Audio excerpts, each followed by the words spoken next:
Hello mga kananay, so ayan na naman tayo, magkakayod tayo ng niyog para gagawa tayo ng mantika gamit ang niyog. Ayan, pinipiga na pala ni mama yan.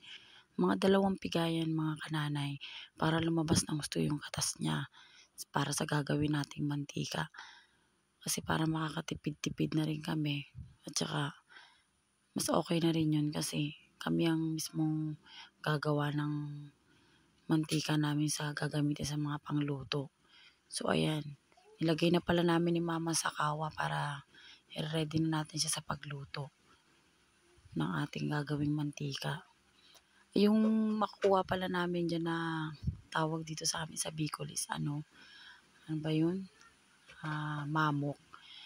Gagawin namin sa pagbiko yun ni ate, ilalagay namin sa biko yun. Yung pinangtatapping sa ibabaw ng biko. Kaya wala talagang sayang aming paghihirap sa paggawa ng ano. Yun nga lang matrabaho kasi kailangan mong matyaga ka maghalo kasi yan ang nakita niyo mga kananay na sunog na siya sa gilid. Kaya talagang kailangan halo ka lang ng halo para hindi daw masunog. Ayan na mga kananay, luto na ang ating mantika sa niyog.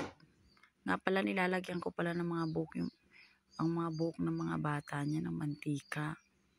Pag sila'y pakatapos nila maligo, nilalagyan namin sila niyan. Para yung lagas-lagas ng buhok nila tsaka mga dandruff.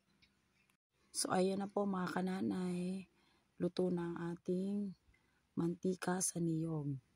Kaya ahaunin na namin ni mama yan. Yun lang po, salamat.